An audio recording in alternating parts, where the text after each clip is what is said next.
Bonjour à tous, je vous attends 5 minutes pour vous voir venir un peu plus nombreux. J'espère que le réseau va bien passer ici. Je suis dans un endroit perdu, en plein maquis.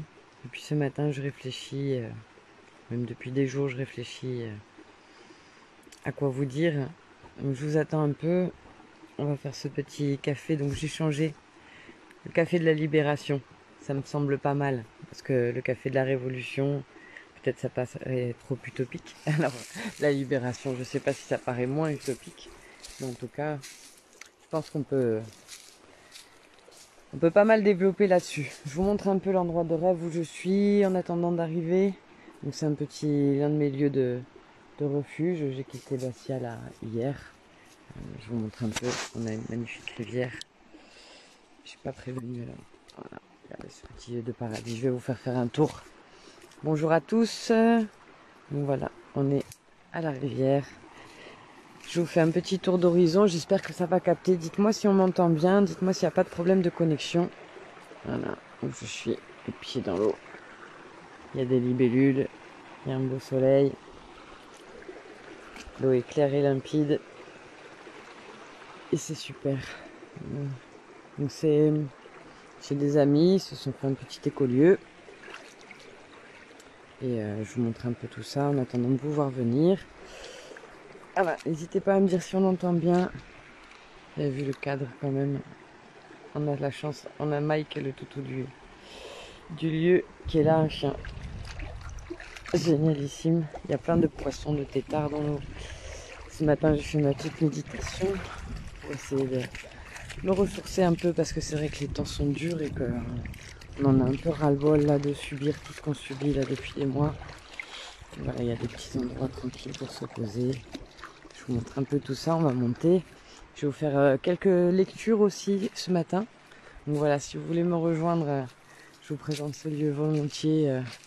Si vous voulez me rejoindre en Corse, partager aussi quelques moments. On a pas mal de choses en cours là.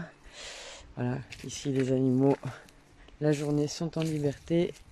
Il y a des poules.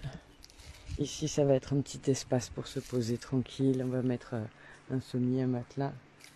Ou c'est un espace de jeu pour les enfants, je sais pas encore. On va voir. Voilà, il n'y a pas besoin de grand chose ici pour se sentir bien en fait. Un espace calme, un peu loin de la route, un peu loin de tout. Ça permet de se recentrer sur soi-même et de trouver aussi comment proposer un avenir qui nous correspond, quoi, parce que c'est sûr que c'est plus possible ce qui est en train de se passer. Je crois que tout le monde en a conscience. Donc comment faire pour se redonner le moral, comment faire pour se redonner envie d'y croire tous les uns les autres. C'est vraiment ça le point de départ de ma volonté de faire des lives. Parce que voilà, ça fait trop longtemps alors que ça dure tout ça. Hein. Moi je vais parler de mon point de vue d'individu au niveau personnel. Et je pense que le fait que je rentre un peu plus dans les détails de ma vie va vous permettre peut-être de vous-même de vous positionner par rapport à votre parcours, par rapport à votre vie. En ce moment, on subit des choses qui sont impensables. Moi, je vois bien, hein, au sein de ma propre famille, on est en lambeaux complètement entre les tiraillements, entre ce qui est vrai, ce qui n'est pas vrai, quoi faire, qu'est-ce qui est le plus juste. Enfin, je ne sais pas comment vous le vivez de votre côté. N'hésitez pas à donner vos petits témoignages ou à monter en tant qu'invité dans le live. Mais moi personnellement, que ce soit avec ma mère, mon père, ma soeur, j'ai aussi 2 frères avec qui je suis pas trop en contact, mais je sais que voilà, mon petit frère est vacciné par exemple. Mes enfants, pour l'instant la situation est catastrophique, je suis coupée de mes enfants. Je, voilà, je peux expliquer un peu en détail ce qui s'est passé, mais c'est pas l'objet faut suivre les vidéos si vous avez des questions, je peux y répondre. Mais en tout cas, voilà, par décision de justice, pour l'instant, je suis coupée de mes 2 plus petits et mes 2 plus grandes se détournent de leur maman. Parce que voilà, il y a un enjeu avec les 2 pères avec qui je suis en désaccord. Depuis qu'on est séparés, ça fait 10 ans, plus de 10 ans avec le premier et 1 an avec le second.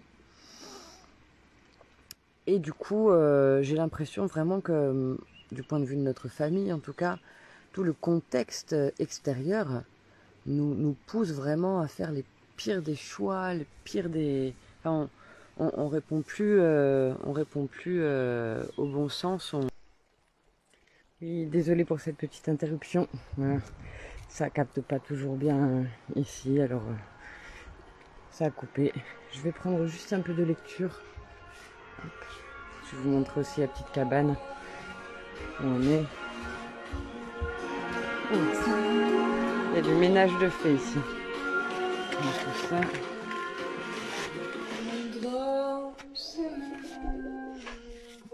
Hop. Voilà. Je fais un petit live. Hop. Je vous montrerai l'intérieur de la cabane plus tard.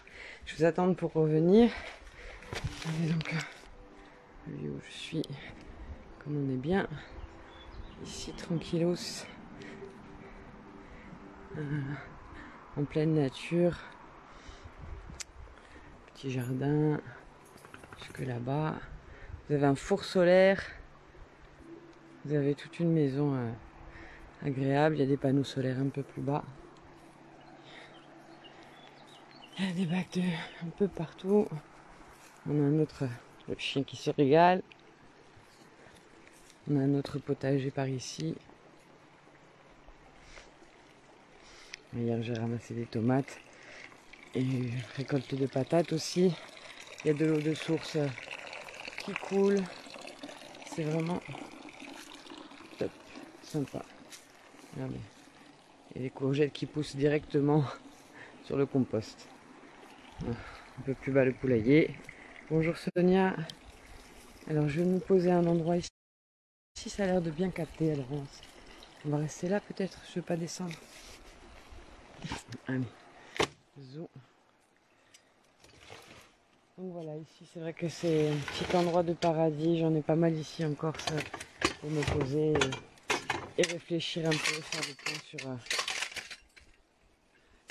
le point sur la situation, où on en est, comment, pourquoi, dans quelle étagère, comment on va s'en sortir de tout ça. Voilà, je vous pose un peu. Donc n'hésitez pas à intervenir.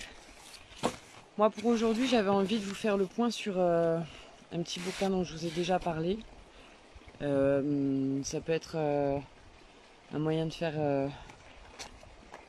le point sur la situation, mais en même temps il faut absolument, je pense, qu'on se concentre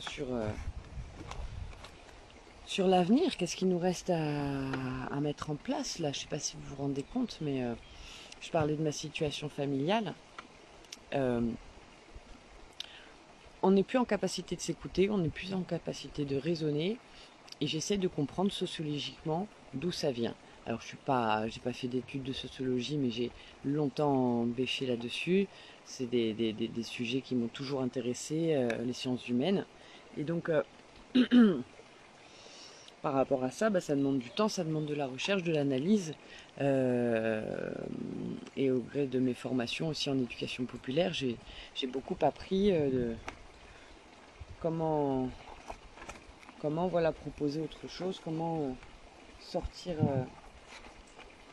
de ce contexte qui est épouvantable en fait. Donc en lecture, vous pouvez intervenir pour me demander ce que vous souhaitez que je lise en premier, mais moi je vous dirais bien celui-ci. Ne laissons pas s'installer le monde sans contact. Donc c'est appel au boycott de l'application Stop Covid.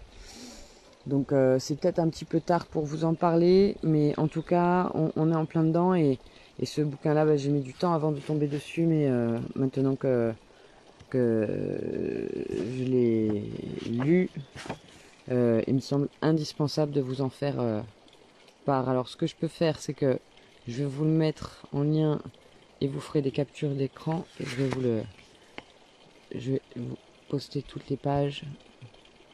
Voilà. Dites-moi si on voit bien. Salut mon frère, ça me fait plaisir, je parlais de la famille aujourd'hui. Voilà. Donc n'hésitez pas, voilà, à faire les captures d'écran et à partager tout ça. J'espère que ce sera lisible et que je trompe pas trop. Il me semble que j'étais... On est bon. Donc ça, ce petit bouquin est une pépite. Je vous invite vraiment à regarder tout ça parce que ça nous permet aussi de réduire le temps aussi à papoter en vidéo, quoi. Il y a tellement de contextes, il y a tellement de bouquins qui existent déjà, qui nous parlent de ça depuis des années. Je suis désolée, je tremble, hein. Je vais essayer de faire vite. Si vous voulez, je vous en lis un petit passage. Je ne sais pas ce que vous en pensez. Ou vous le lirez plus tard tout seul. On y arrive presque à la fin. Il y a 28 pages, hein. Je fais ça vite. Capture d'écran. Capture d'écran. C'est indispensable ce genre de petit bouquin parce que voilà, ici rapidement, en moins d'une heure c'est fait. C'est 28 pages.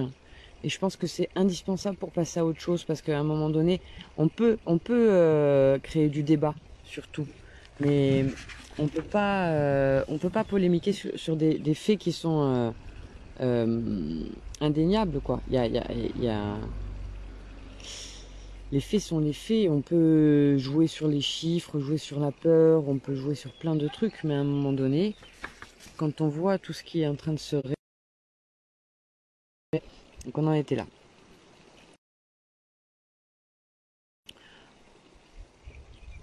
Donc j'en étais à vous dire qu'il faut absolument se concentrer sur l'essentiel. C'est-à-dire déjà prendre vite connaissance de tout un tas de choses dont ce bouquin-là par rapport à la dictature sanitaire numérique. C'est indispensable d'arriver à comprendre que nous sommes dans une situation d'urgence dans laquelle nous pouvons encore nous échapper, mais que si nous ne maîtrisons pas de façon radicale les prochaines semaines à venir, on arrive dans une situation où l'étau sera tellement serré que nous ne pourrons plus bouger. Plus du tout. Donc ils ont déjà bien avancé dans ce projet-là. On est là pour leur montrer que nous ne sommes pas condamnés à subir leur plan. Nous avons largement les capacités intellectuelles et physiques de pouvoir inverser la tendance. Donc voilà, on est sur la fin du bouquin. Je tremble trop, je suis désolée, j'essaye de faire ça bien, mais voilà. Normalement, j'espère que ce sera net. Dites-moi si jamais de toute façon je compte vous faire les lectures. Vous avez donc l'ensemble des personnes qui ont signé ce bouquin. Il y en a un paquet, vous voyez, on n'est pas tout seul, les amis. Vous voyez bien comme on n'est pas tout seul. Encore là et encore là. Donc ce petit bouquin, j'ai besoin aussi de votre aide parce que j'aimerais beaucoup l'imprimer et faire en sorte qu'il soit surconnu. Hein. Donc achevé d'imprimer sur les presses du Ravi Bleu à Kessy sous le Sénat, Sénart, en avril 2020 par l'édition La Lenteur. Donc moi j'aimerais beaucoup, ouais, je vais vous lire ça au moins. J'aimerais beaucoup imprimer ce petit bouquin. Il me faudrait un maximum d'aide à l'impression. Donc ne laissons pas s'installer le monde sans contact. Appel au boycott de l'application Stop Covid. Tant de gens parlent du jour d'après, tout ce qu'il faudra accomplir et obtenir après le coronavirus. Mais au-delà des maladies et des deuils de chacun, dans quel état y arriverons-nous collectivement? Dans quel état psychologique? Dans quel état politique? Avec quelles habitudes relationnelles? Initié par le collectif Écran Total et un groupe de travail sur le numérique de l'organisation espagnole Ecologitas en Acción, ce texte soulève le risque et les bonnes résolutions pour le jour d'après, soit déjà neutralisé par l'accélération en cours de l'informatisation du monde. Il propose un boycott massif et explicite de l'application Stop Covid qui doit être mise en place. Cette application de traçage des smartphones est présentée ici comme le symbole de la fascination et de la dépendance générale envers la technologie. Fascination et dépendance qui assurent la perpétuation de l'ordre politique existant et de notre trajectoire vers la destruction écologique. Donc voilà, petit bouquin hyper intéressant à avoir, à diffuser et à faire connaître de tous. Donc c'est le communiqué numéro 5 de l'éthique, un groupe aussi que je relais en Corse et que j'essaye de faire connaître partout en France. N'hésitez pas à les rejoindre, je peux vous donner les coordonnées. Vous pouvez d'ailleurs, ils sont en lien aussi avec le formidable La Décroissance, dont je vous parle souvent. Je vous invite vraiment à faire connaître, à faire connaître et à participer aussi à ce petit média. Vous avez à chaque fois un courrier des lecteurs qui est extrêmement pertinent. C'est un... Là, il y a surtout voilà, les contradicteurs aussi qui ont toute leur place, parce que c'est ça aussi le débat, c'est faire inviter dans la partie tous les contradicteurs. Et moi, je suis vraiment d'avis de renforcer ce pouvoir médiatique citoyen. Donc, vous avez ici l'agenda des Amis de la Décroissance pour la période juillet-août. Nous, on n'a rien mis pour l'été, mais dès septembre, on va reprendre avec des réunions tous les 15 jours, deuxième et dernier mercredi du mois, sur inscription. Donc voilà, vous avez les contacts région par région, j'espère que ça va y arriver.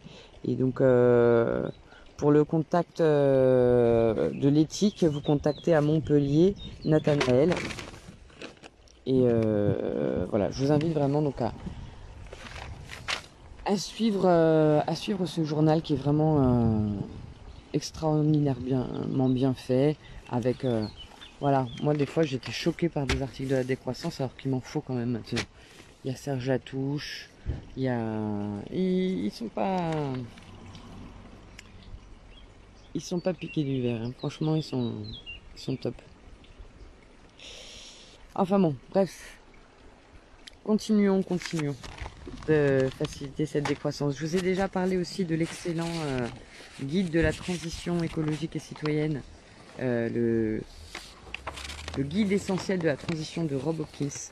Donc le voici, on peut rentrer un peu plus dans les détails dessus si vous voulez, mais comme d'habitude, je vous invite à télécharger, à le regarder et à prendre le temps, et si vous voulez qu'on fasse une émission là-dessus, en parler un peu plus en détail, ou nous dire ce que vous faites vous de votre côté.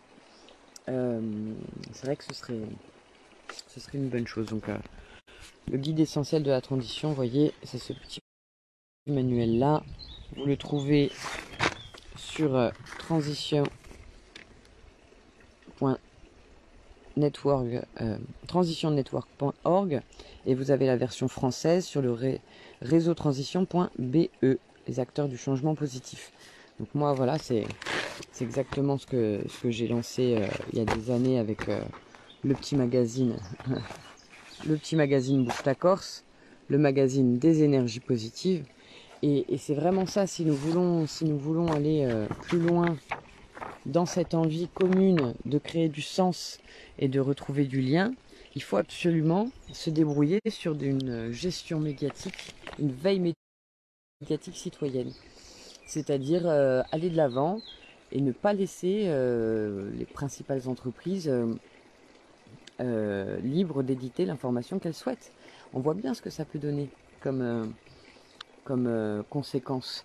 Donc faire un média qui vienne du peuple, par le peuple, pour le peuple, c'est-à-dire rédigé par le peuple, avec la possibilité de créer du contradictoire entre les idées de droite comme de gauche, ou soit représentées à égalité toutes les idées. Parce que c'est souvent, j'entends dans les commentaires Facebook, oui, mais les gens sont libres d'eux, il faut respecter le choix de chacun. Mais évidemment, je respecte le choix de chacun, mais à partir du moment où il est éclairé de façon égale. C'est ça le problème en fait. C'est que quand on a 98% d'informations qui est détenue par des grosses entreprises et des milliardaires voilà, dont la fortune est au 440, et qu'il y a 2% d'informations qui est cassée complètement par les 98%, on ne peut pas dire qu'on a le choix en fait. On ne peut pas accepter cette idée-là, c'est faux, c'est totalement faux. On n'a pas le choix parce que on subit l'influence de ce deux poids deux mesures entre l'information gouvernementale ou industrielle et l'information citoyenne. Donc à un moment donné, il faut arrêter de dire que les gens ont le choix et que voilà, je respecte leur choix. Non, je respecterai leur choix, bien sûr, le jour où l'information sera diffusée de façon équitable. En attendant, quelqu'un qui est complètement sous emprise par par une espèce de dictature médiatique, je ne peux pas respecter son choix parce que je sens bien qu'il n'a pas eu... Bonjour. Il est à l'intérieur, Ange. J'arrive. On a de la visite, je ne vais pas pouvoir rester trop longtemps. Mais donc voilà, pour en revenir là-dessus, moi je jette comme ça d'un revers de la main le fait qu'on me dise oui, il faut respecter les choix de chacun. Non, c'est catastrophique. On a fait vacciner des gens. Là, on est quasiment la majorité à être vaccinés, peut-être. Il y a plein de gens qui ont triché, je sais. Hein. J'ai plein d'amis qui se disent pro-vaccin, mais enfin d'amis, de gens que je connais qui se disent pro-vaccin parce qu'ils n'ont pas le choix en fait, mais qui ont trafiqué complètement et qui n'ont pas fait les vaccins. Donc on ne saura jamais exactement qui est vacciné de qui ne l'est pas vacciné. Par contre, ce qui me fait peur, c'est qu'en disant qu'on respecte le choix, etc., on se fait complètement prendre à notre propre piège de justement de liberté, etc. Parce que donc les gens n'ont pas le choix, c'est faux. Il y a trop de deux poids deux mesures dans la diffusion d'informations. Et que derrière, ben moi je ne sais pas les conséquences que ça peut avoir ce vaccin qui modifie notre génome. Je veux dire, est-ce que j'ai posé la question à Denis Agré, je me suis fait envoyer un peu paître, mais cette question de la transmission entre un vacciné et un non vacciné de toute cette modification génétique, voilà, est-ce que ça peut se transformer par transmettre, je sais pas, par des relations sexuelles ou d'autres moyens, je ne sais rien. Là, j'ai ma fille en ce moment qui fréquente un garçon. Je ne sais pas s'il est vacciné, pas vacciné. Je me dis, bon, moi, je ne veux pas qu'elle me vaccine, mais si demain, enfin, comment on va pouvoir vraiment contrôler tout ça? Quelles sont nos ressources, nous, les petits gens, on doit écouter bêtement, alors qu'on sait très bien que l'information est contrôlée et n'est pas diffusée de façon égale.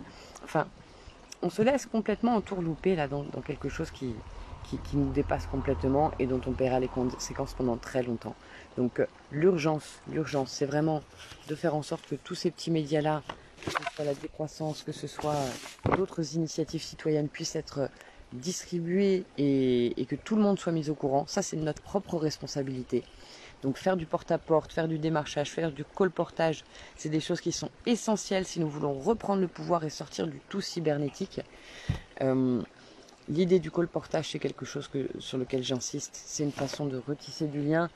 Et voilà, moi, depuis le temps que je fais ça, j'ai fréquenté plein de monde pendant cette période Covid. C'est pas ça qui a créé des clusters. Bien sûr qu'il faut faire attention, prendre soin de soi, avoir une bonne hygiène de vie. C'est comme ça qu'on se prévoit déjà le plus possible de la maladie, mais la maladie c'est pas les autres, il faut surtout pas laisser faire ce monde sans faire. Donc je vais terminer par la lecture en introduction voilà, des 2-3 premières pages de ce livre et j'attends d'avoir vos retours et je le lirai en deuxième partie.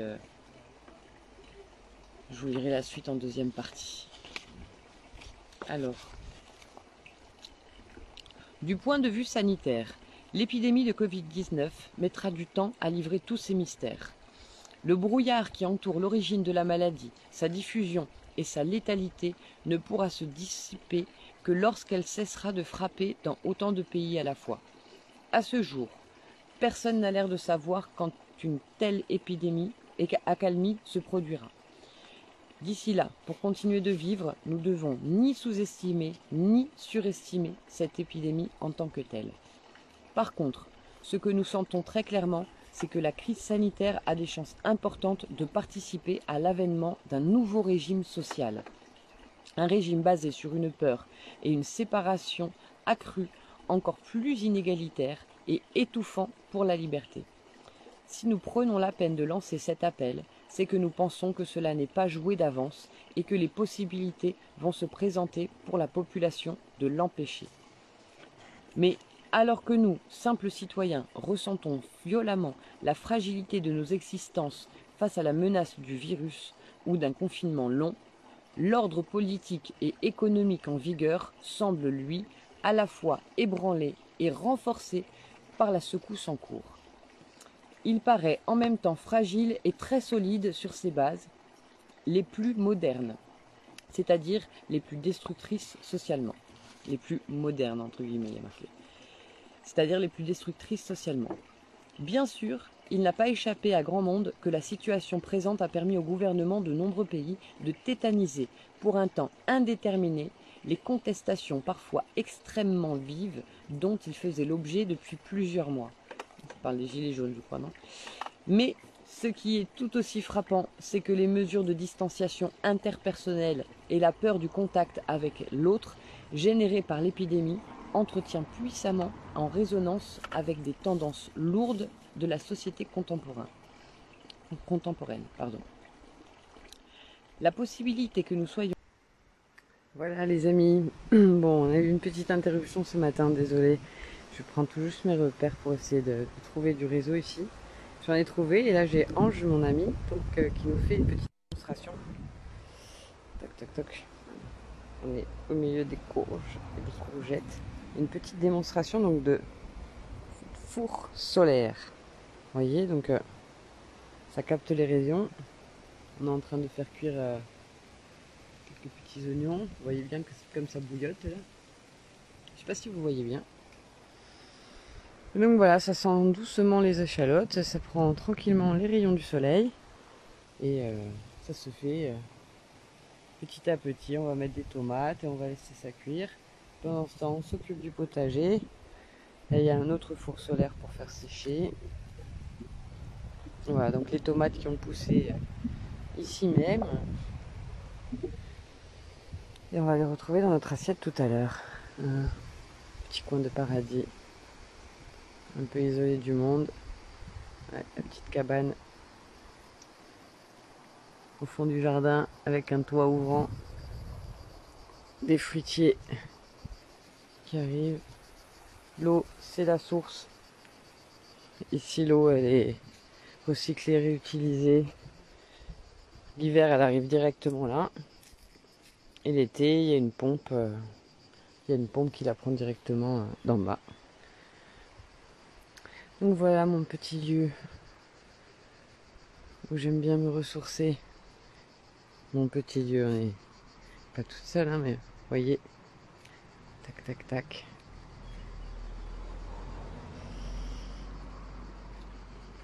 Et donc je vais... Là, il y a l'installation, il y a 3 panneaux solaires. Il y en a un là-bas, un là, ici. Et donc on va s'occuper de ramener de la terre pour que toute cette zone-là, vous voyez, soit cultivée. Donc ça va être un bon travail. Voilà. Et moi je squatte ici, vous voyez. Une petite terrasse. Donc là pour le mois d'août. Et après on verra bien. Vous voyez. Tic, tic, tic, tic, tic. On n'est pas un peu tranquille là, non? Hein? Regardez. Petit matin. Petit peu de café. Voilà, donc je peux reprendre la lecture de ce matin puisqu'on a été interrompu. Je vous montre un peu donc le petit site là que je développe actuellement. Il y en a plein, hein, j'en ai plein des poches de résistance comme ça, un peu de partout. Ça fait 8 ans que je sillonne la Corse pour essayer de découvrir toutes ces petites pépites. Je peux vous dire qu'il y a un paquet de zones comme ça où on essaie d'être en autonomie totale. Là, il n'y a pas de réseau d'eau ni d'électricité. Tout fonctionne au solaire ou directement avec l'eau en bas. Là, je vais me retaper cette petite baignoire. Je vais me prendre des bains tranquillou. Hein, ça va être sympa, non? Et donc voilà, petite caravane aussi. Tout ce qu'il faut. Voilà. Là, ça sera mon petit bureau pour faire mes lives. Et mon lit avec une superbe vue sur dehors. Donc, voilà. Et je vous montre aussi la douche de l'autre côté. Donc voilà, il y a vraiment possibilité de faire plein de choses en fait, quand on prend le temps en fait. On dit le temps c'est de l'argent, mais en fait c'est pas vrai. C'est prendre le temps qui est une richesse. Et il faut absolument qu'on arrête avec le « et j'ai pas le choix » et ceci et cela. Si, on a tous le choix. On a tous le choix. On vit des moments extrêmement difficiles, extrêmement douloureux. Nos parents, nos amis sont tous divisés autour de questions où on n'arrive plus à discuter sereinement, on est trop stimulé, trop d'informations, trop de trucs qui viennent nous prendre le chou, et puis on fait un rejet total de l'information, on n'est plus en capacité de se concentrer sur les vraies choses essentielles. Et ça, c'est terrible en fait pour ce qui nous arrive. Comment on va faire pour sortir de tout ça? Comment on va faire pour reprendre un peu du sens dans nos vies? Donc moi je vous dis, je pense que déjà ma priorité c'est de vous faire connaître un maximum de choses dont on ne parle pas, à travers d'un média qui soit vraiment indépendant. Vous aider aussi à comprendre un peu plus comment on en est arrivé là. Je vous ai déjà parlé des ateliers de Salut Olivier.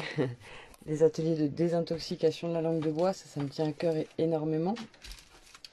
Et donc ce matin, je vous ai parlé du collectif aussi éthique avec tout ce qui est contrôle cybercontrôle, le totalitarisme cybernétique. Et là, je voulais vous faire découvrir un autre petit bouquin, si ça vous intéresse, que j'aimerais vous faire connaître. Ça fait à peu près 6 ou 7 ans que ma vie a croisé son chemin. Alors, je vous mettrai en lien, vous l'avez en PDF. Là, c'est une version donc originale d'un livre qui s'appelle Savoir revivre, qui a été édité, je ne vais pas dire de bêtises, mais dans les années 70.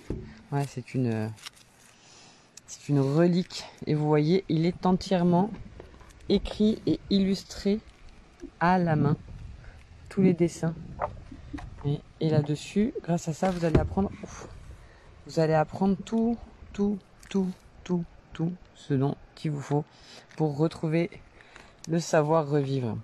Voilà, ce livre a été achevé d'imprimer sur les presses de l'imprimerie Offset Aubin à Poitiers. Première édition mars 73, deuxième édition juin 73, troisième édition octobre 73. Donc voilà, c'est une édition entièrement manuscrite, elle est magnifique.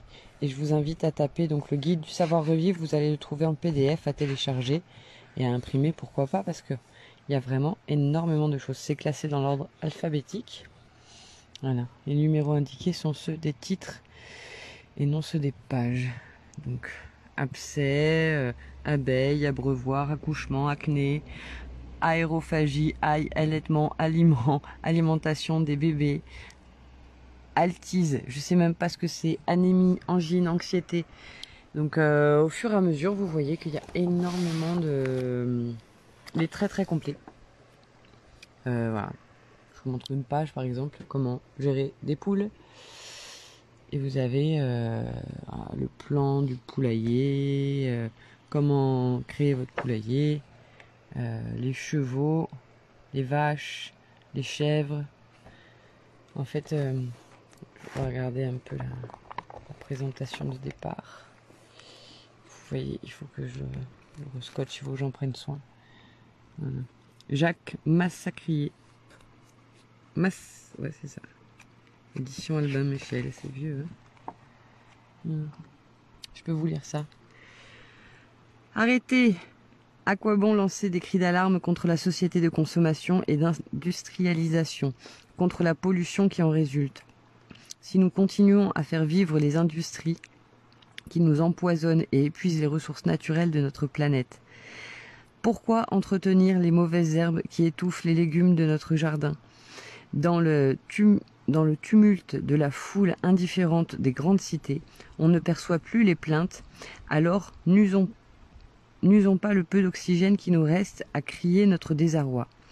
Allons plutôt réapprendre à vivre en se passant du produit de ces industries et retrouvons au contact de la nature les bases d'une véritable échelle de valeurs devant le merveilleux équilibre biologique. Nous pourrons mesurer l'immensité du désordre de notre société. Certes, nous aurons du mal à nous passer complètement de ces produits manufacturés. Nous avons accumulé trop de vilaines manies pendant des générations. Vous vous rendez compte, hein, 1973, hein. 50 ans.